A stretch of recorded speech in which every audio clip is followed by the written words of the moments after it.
Hi hello నమస్తే అండి. మనకి ఈరోజు ఒక మెసేజ్ పెట్టారండి. మేడం మీరు లా ఆఫ్ అట్రాక్షన్లో అన్నీ మనీ అబండెన్స్ గురించి మోటివేషన్ గురించి చెప్తున్నారు. మీ క్లాసెస్ మాకు చాలా బాగా అనిపించాయి మేడం. వ్యాపార అభివృద్ధి కోసం కూడా ఒకటి చెప్పండి మేడం అని అన్నారండి. వ్యాపార అభివృద్ధి కోసం కూడా నేను ఒక మంచి రెమెడీ చెప్తానండి. అది ఫాలో అవ్వండి. ఖచ్చితంగా మీ వ్యాపారం అనేది అభివృద్ధి జరుగుతుంది. వ్యాపారం అభివృద్ధి జరగాలంటే మనం ఏం చేయాలంటే అండి, లంగర్ అనేది ఒక ఉంటుందండి. ఆ లంగరు ఉన్న ఫోటో ఎక్కడైనా మీరు ఇమేజెస్ తీసుకోండి. మనకు నెట్లో లంగర్ అని కొడితే లంగర్ ఎలా యూస్ చేస్తామంటే పెద్ద పెద్ద షిప్పుల్ని కూడా ఆపటానికి, పెద్ద పెద్ద పడవల్ని కూడా ఆపటానికి మనము లంగర్ వేసి ఆపుతూ ఉంటాం కదండి. మన జీవితంలో వచ్చే కష్ట నష్టాలని ఏవైనా కూడా మనం ఆపాలి అనుకుంటే లంగర్ లాంటి సింబుల్ని మనము ధరించిన, లేకపోతే ఆ సింబుల్ని మనం చూస్తూ మన పనులు చేసుకుంటూ ఉన్నా కూడా మనకు ధనాకర్షణ జనాకర్షణ జరుగుతుందండి. వ్యాపారం అభివృద్ధి జరగాలంటే వ్యాపారం మనం చేస్తున్న ప్లేస్లోకి మనుషులు రావాలి అంటే మనకు జనాకర్షణ జరగాలి. కాబట్టి ఈ లంగర్ బొమ్మలు ఎక్కడైనా మీరు సంపాదించండి. స్టిక్కర్స్ ఉంటే మీ డోర్ ఉంటుంది కదా, ఎక్కడైతే మీరు బిజినెస్ చేస్తారో ఆ బిజినెస్ చేసే ప్లేస్లో ఈ లంగర్ సింబల్ ఉన్న సింబుల్ని ఒకటి మీరు స్టిక్కర్ని డోర్కు అంటించండి. అదే లంగర్ ఉన్న సింబుల్ని మీరు మెడలో ఒక గొలుసులో వేసుకోండి. అది బంగారమైనా వెండైనా రాగైనా మీ శక్త్యానుసారం చేయించుకొని మీరు లంగర్ని ఒకటి మెడలో ధరించండి. ఆ మెడలో ధరించడం ద్వారా మీకు పాజిటివ్ వైబ్స్ అనేది వస్తాయి. మీ వ్యాపారం అనేది అభివృద్ధి జరుగుతుందండి. ఎప్పుడే కానీ ఎక్కువ మార్జిన్ వేసుకొని మనం వ్యాపారం చేయకూడదండి. ఎప్పుడు ఎక్కువ మార్జిన్ వేసుకొని వ్యాపారం చేసామనుకోండి మనకు బిజినెస్ అనేది లాస్ వస్తుంది. ధర్మబద్ధంగా చేయాలి. ఏ వ్యాపారం చేసినా కూడా కష్టపడాలి, ధర్మబద్ధంగా చేయాలి. రూపాయి పోగేయాలి. ఆ రూపాయి వచ్చిన దాంట్లో మనము లైఫ్ని లీడ్ చేయాలండి. అలానే కోట్లు లక్షలు మనము బిజినెస్లో పెట్టేసి నష్టపోకూడదండి. ఫస్ట్ కొంచెం పెట్టాలి. అది బాగా రన్ అవుతుంది అనుకోండి. ఇప్పుడు ఫర్ ఎగ్జాంపుల్ ఒక మెడికల్ స్టోర్ పెట్టామనుకోండి. మెడికల్ స్టోర్ అనేది కామన్, ఎందుకంటే అందరూ వస్తారు. ఆరోగ్యం అనేది అందరికీ కావాలి కాబట్టి ఏదో దగ్గు జలుబు జ్వరము అనేది వస్తూ ఉంటుంది. కాబట్టి మందులు కొనాల్సిందే, మనము వేసుకోవాల్సిందే. ఆ మందుల షాపు వాళ్ళు ఇంత మార్జిన్ అని వేసుకొని ట్యాబ్లెట్స్ అమ్ముతూ ఉంటారు. మళ్ళీ ఇంకొక షాప్ ఓపెన్ చేస్తారు. ఈ షాపు రన్ అవుతుంది, ఇంకొక షాపు రన్ అవుతూ ఉంటుంది. ఇలా వాళ్ళు బ్రాంచ్లు అనేవి పెంచుకుంటూ మెల్లమెల్లగా వెళ్తారు. మనం కూడా అంతే అండి. ఏ బిజినెస్ చేసినా కూడా ఫస్ట్ చిన్నగా స్టార్ట్ చేయాలి. అది పెరిగే కొద్దీ దాన్ని పెంచుకుంటూ వెళ్ళాలి. అంతేకాని సప్పో చేసి 20 లక్షలు 25 లక్షలు తీసుకొచ్చి ఆ వ్యాపారంలో పెట్టి మళ్ళీ ఆ వ్యాపారం నుంచి మళ్ళీ తీయటానికి ప్రయత్నం చేయకూడదండి. వ్యాపారం అనేది చిన్న అమౌంట్తో స్టార్ట్ చేయండి. దాన్ని మీరు తక్కువ మార్జిన్ తోటే, ఇప్పుడు ₹1 వేసుకున్నారు మార్జిన్ అనుకోండి, రేపు ఇంకొక నెల రోజులకి ₹2, ఇంకొక నెల రోజులకి ₹3, అలా మార్జిన్ పెంచుకుంటూ మీరు వ్యాపారం చేసుకోవాలి. అన్యాయంగా ఎవరి దగ్గర కూడా మనం డబ్బులు ఆశించకూడదండి. ఎందుకంటే మనం ఎంత అన్యాయంగా అయితే సంపాదించామో అంతే అన్యాయంగా ఆ డబ్బు కూడా వెళ్ళిపోతుంది. కర్మానుసారం ప్రకారమే మన దగ్గర డబ్బు వస్తుందండి. డబ్బు ఆడే నాటకంలో మనము పాత్రధారులు మాత్రమే అవుతాము.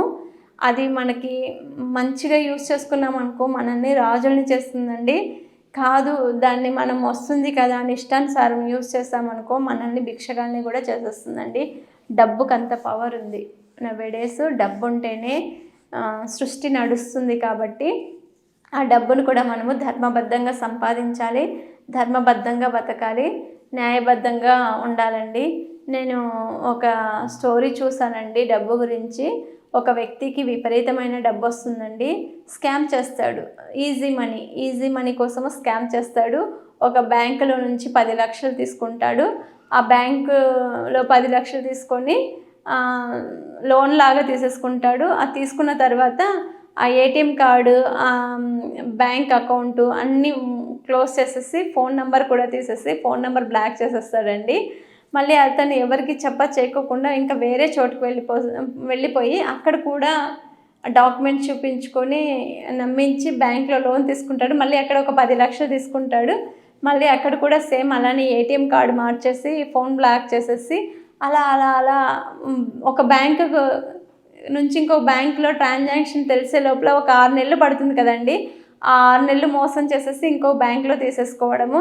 అలా 2 బ్యాంకుల్లోనూ 20 లక్షలు మోసం చేసేసి ఇప్పుడు ఫోన్లు తీయకోకుండా ఫోన్లు స్విచ్ ఆఫ్ చేసేసి అతను ఎక్కడున్నాడో తెలియకోకుండా అంత గేమ్ అలాగా ఆడుతాడండి ఆయన. ఆడిన తర్వాత కర్మ సిద్ధాంతం ఊరికే ఉండదు కదండి. ఎక్కడి నుంచి స్టార్ట్ అయ్యాడో మళ్ళీ ఎక్కడికే వచ్చేస్తాడండి అతను.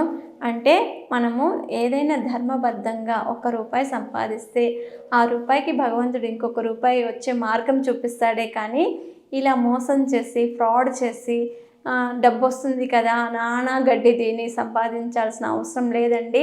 ఎందుకంటే ధనికులు అయ్యారు వాళ్ళు అంటే వాళ్ళు కష్టపడ్డారు కాబట్టి ధనికులు అయ్యారండి. మోసం చేస్తే చీటర్ అవుతారు. అతను మళ్ళీ సర్వైవ్ అవ్వచ్చు కానీ అతను మనసుకు ఉంటుంది, ఎక్కడో ఒక చోటు ఉంటుంది, అరే నేను ఇలా మోసం చేసి బతికాను, ఇలా మోసం చేసి బతికాను, ఇలా మోసం చేసి బతికాను అని అతనికి ఆత్మ క్షోభను కలగజేస్తుందండి. అదే ఒక కష్టపడి ₹1 సంపాదించామండి, ఆ రూపాయి మనకి భగవంతుడు ఇంకొక రూపాయిని యాడ్ చేసి మన కష్టానికి ప్రతిఫలము మనకి ఇంకొక రూపంలో చూపిస్తాడు. లేకపోతే ఏదైనా ఆస్తి రావడం, లేకపోతే మన పిల్లలు బాగా చదివి ఎక్కడైనా బాగా సెటిల్ అయ్యి వాళ్ళు శాలరీ రూపంలో రావడము అలా జరుగుతుంది. ఈ మోసం చేసి తిన్న వ్యక్తికి, మోసం చేయకోకుండా సిన్సియర్గా తిన్న వ్యక్తికి లైఫ్లో చాలా డిఫరెన్సేషన్ ఉంటుందండి. నవ్వేడేస్ జనాలు ఎలా ఉన్నారంటే ఈజీ మనీ కావాలి, ఈజీగా కావాలి, ఈజీ మనీ కావాలని ఆలోచన చేస్తారంటే ఎంత ఈజీగా వస్తుందో మనీ అంత ఈజీగా వెళ్ళిపోతుందండి. ఎంత కష్టపడితే అంత ఇష్టంగా మన దగ్గర ఉంటుందండి.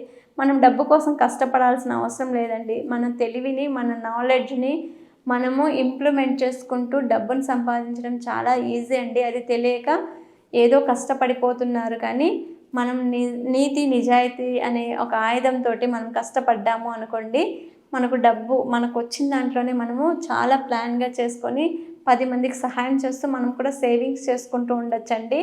ఈజీ మనీ కోసం ఎప్పుడు ప్రాకులాడకండి, ఇలాంటి ఫ్రాడ్లో పడిపోకండి. ఎందుకంటే బ్యాంకుల్ని మోసం చేసినంత ఈజీ కాదు వాటి నుంచి తప్పించుకోవడము.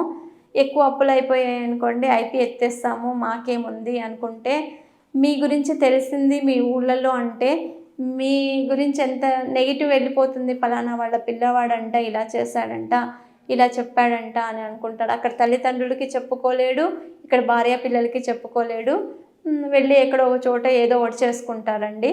ఇలాంటివన్నీ ఈజీ మనీని ఎప్పుడూ అట్రాక్ట్ అవ్వకండి, కష్టపడండి. కష్టపడితేనే మనము ఎప్పుడైనా కానీ సంపాదించుకుంటాం. ఎందుకో తెలుసా, ఒక కుండ కాపరి కుండలు చేసే వ్యక్తి ఎంతో కష్టపడి కుండలు తయారు చేస్తూ ఉంటాడండి.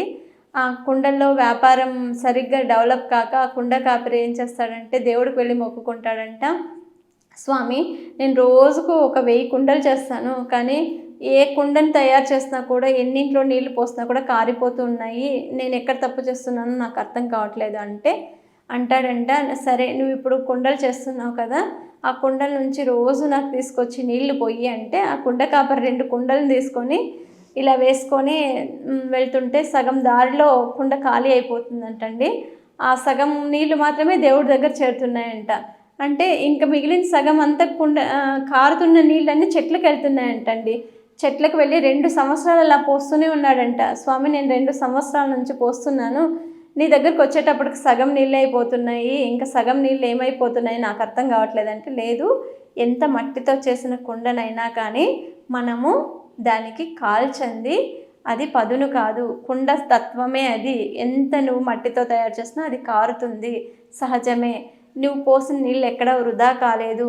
ఆ చెట్లు చూడు, నువ్వు వచ్చిన దారి మొత్తం చూడు, ఎన్ని పూలు పూసాయో, ఎన్ని కాయలు కాసాయో, నువ్వు చేసిన కష్టం ఎక్కడికి వృధా వెళ్ళలేదు. చూడు చెట్లు పువ్వులు కాసి కొమ్మలు మంచిగా పండ్లు వచ్చాయి, వాటిని చూస్తే ఎంత సంతోషం అనిపిస్తుంది.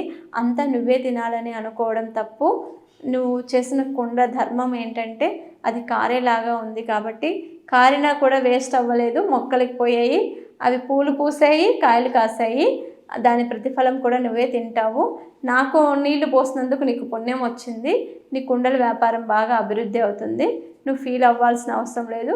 ఈ కుండ కాలేటప్పుడే నువ్వు జాగ్రత్త పడు, మట్టిలో ఏవైనా లోటుపాట్లు ఉన్నాయేమో చూడు. ఎంత మట్టిని కాల్చినా అండి, ఇప్పుడు మనం ఒక షాప్కి వెళ్ళి ఒక కుండ కొంటాం, కుండ కొన్నాము అనుకోండి, 10 కుండలు కొన్నామనుకోండి, కనీసం 2 కుండలైనా కారుతూ ఉంటాయి. అది సహజమే. దానిలో ఉన్న లోటును మనము చూడకూడదు. మనిషి కూడా అంతే అండి. ఎంత కాలితే అంత స్ట్రాంగ్ అవుతాం. ఎన్ని కష్టాలు వస్తే మనం అంత గట్టిగా తయారవ్వగలుగుతాం. కష్టమే రాకూడదు, మాకు అన్ని సుఖాలే జరగాలి అంటే జరగవండి. అందరి అదృష్టము ఒకే రకంగా ఉండదు. కొంతమంది గొప్పవాళ్ళుగా ఉంటారు, కొంతమంది పేదవాళ్ళుగా ఉంటారు. పేదవాళ్ళుగా పుట్టడం వల్ల చేతగాని పని కాదు, గొప్పవాళ్ళుగా పుట్టడం వాళ్ళ అదృష్టము కాదండి. ఎంత చెట్టుకు అంత గాలి ఉంటుంది. మనం దేనికి భయపడాల్సిన అవసరం లేదండి. ఎందుకంటే ఈ మోటివేషన్స్ నవేడేస్ చాలా అవసరం అండి. పిల్లలకు కానీ పెద్దవాళ్ళకి కానీ మనం ఏం చేస్తున్నామంటే, మనం డబ్బు లేదు, అది లేదు, ఇది లేదు అని పదే పదే అంటున్నాం కాబట్టి అవి మనకు లేకోకుండా పోతున్నాయి. ఇప్పటి నుంచి ఎవ్వరూ అలా అనుకోకండి. ఎప్పుడు పాజిటివ్గా ఆలోచన చేయండి, పాజిటివ్ పనులే చేయండి, అన్నీ పాజిటివ్గానే జరుగుతాయి. Thank you.